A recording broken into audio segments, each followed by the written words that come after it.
Բարև ձեզ։ Մենք շարունակում ենք աշխատել Thunkable միջավայրում եւ այսօր ծանոթանալու ենք Image Recognizer գործիքի հետ։ Այս գործիքը ճանաչում է լուսանկարում պատկերված օբյեկտները եւ մեզ տալիս է ինֆորմացիա թեգերի տեսքով, թե ինչ է պատկերված այդ լուսանկարում։ Նշեմ, որ այս գործիքը ստեղծված է Microsoft Azure-ի կողմից եւ այն հնարավոր է կապել նաեւ Microsoft Azure-ի սերվերների հետ։ Եկեք ստեղծենք նոր նախագիծ Եվ պատրաստենք հետաքրքիր նախագիծ, որտեղ որ կկիրառենք այս գործիքը, կլուսանկարենք մեր տեսախցիկով եւ կտեսնենք արդյոք այս գործիքը ճանաչում է մեր լուսանկարում պատկերված բոլոր օբյեկտները։ Այստեղ գտնում են կոմպոնենտների մեջ Image Recognizer գործիքը, նշեմ, որ այն անտեսանելի գործիք է համարվում, քանի որ նա ընդհանրապես մոդել է, որը ստուգում է լուսանկարը եւ տալիս է պատասխան։ Մնացածը մենք անելու ենք արդեն կոդում։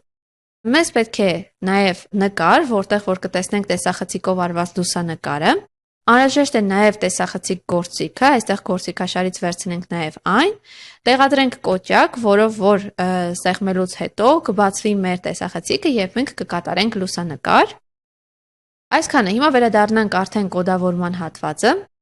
Այստեղ նշում ենք, որ երբ կոճակը սեղմված է, պետք է բացվի մեր տեսախցիկը։ Դրա համար կամերայի բաժնից այստեղ ընտրում ենք Take Photo գործիքը։ Տեսնում ենք, որ այն տալիս է այստեղ 3 արժեք։ Առաջինը լուսանկարը, երկրորդը արդյոք օգտատերը չեղարկել է գործընթացը։ Այսինքն, եթե տեսախցիկը բացելուց հետո դուք լուսանկարում եք, բայց հետո սեղմում եք X կոճակը եւ ետ եք վերադառնում, դա համարվում է, որ դուք չեղարկել եք։ Այստեղ մենք կստուգենք if պայմանի օգնությամբ, որ եթե օգտատերը չի չեղարկել եւ լուսանկարը կատարվել է, այսինքն լուսանկար է արվել, այդ լուսանկարը ցույց տա մեր image1 գործիքի մեջ։ Տեղադրենք այստեղ not-ը եւ did user cancel-ը տեղադրենք not-ի կողքին։ Եթե user-ը cancel չի արել, այստեղ image գործիքի մեջ ցո տեղադրի լուսանկարը։ Որպեսզի մենք նաեւ տեսնենք, թե ինչ լուսանկար է արվել։ Որից հետո արդեն այս Image Recognizer գործիքի ներսից վերցնում ենք այս upload բլոկը, տեղադրում ենք այն այս հատվածում։ Որից հետո տեսնում ենք, որ այս upload բլոկը ունի image մուտքային տվյալ, դա մեր լուսանկարն է, որը արվել է, եւ այստեղ կրկին ես կվերցնեմ այս ֆոտոն ու կկցեմ նրան, եւ տեսնում ենք ելքային արժեքները այս բլոկի։ Այստեղ նա տալիս է մեզ թեգեր, տալիս է նկարագրություն, confidence level-ը դա նշանակում է, թե որքանով է նա վստահ իր որոշման մեջ, իր ճանաչած օբյեկտների ճշտության մեջ։ Եվ վերջում error, եթե ինչ-որ խնդիրներ են առաջանում կապված ինտերնետ կապի հետ կամ այլ տեսակի խնդիրներ։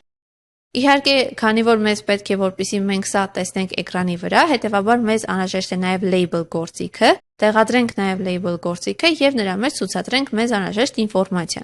Օրինակ, եթե ես ուզում եմ տեսնել թեգերը,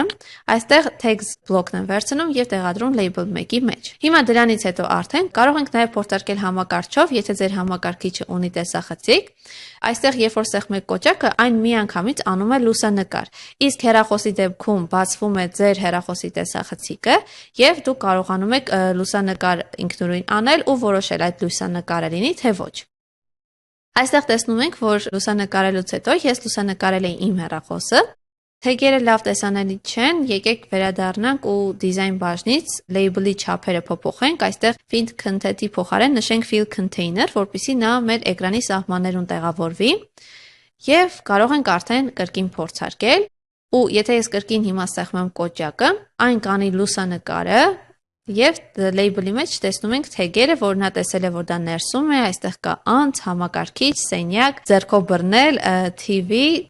եկեք կոդում կատարենք փոփոխություն եւ այնպես անենք, որ բացի թեգերից նա նաեւ ցույց տա, թե որքանով է վստահ իր որոշման մեջ։ Այստեղ տեղադրենք join բլոկը եւ նշենք, որ նա ցույց տա թեգերը, բայց ի սկզբանե նաեւ ցույց տա, թե որքանով է վստահ նա իր որոշման մեջ։ Հիմա եկեք կրկին փորձարկենք, կրկին սեղմենք կամերա կոճակը, որպեսզի այն կատարի լուսանկար, եւ տեսնում ենք, որ իր որոշման մեջ նա վստահ է 70%-ով, եթե տոկոսային հարաբերությամբ նայենք, ու այստեղ կրկին նա նշում է այն բոլոր թեգերը, որը ըստ իրեն կա լուսանկարի մեջ։ Կարող ենք նաև այստեղ ավելացնել description, այսինքն նկարագրություն, նա նկարագրում է, թե ինչ է տեսնում լուսանկարի մեջ, բացի ուղակի թեգեր նշելուց, նա փորձում է արդեն նկարագրել ընդհանուր պատկերը։ Հիմա սա նույնպես ավելացնենք մեր այս join բլոկի մեջ, description-ը,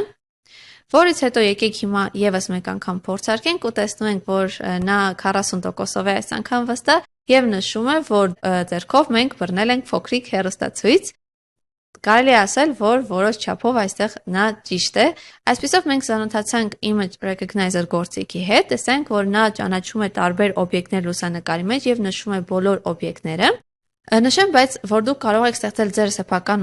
մոդելները Microsoft-ի Edge-ում եւ դրանք գցել արդեն Thunkable-ին։ Բացի այդ, մեր ալիքում դուք կտեսնեք նաև արհեստական ինտելեկտին վերաբերվող առանձին տեսադասերի շարք, որտեղ նաև մենք պատմում ենք, թե ինչպես է աշխատում նկարների ճանաչումը, image recognition-ը, եւ սովորեցնում ենք նաև ստեղծել սեփական մոդելներ։ Իսկ այս տեսադասի համար այսքանը, շնորհակալություն։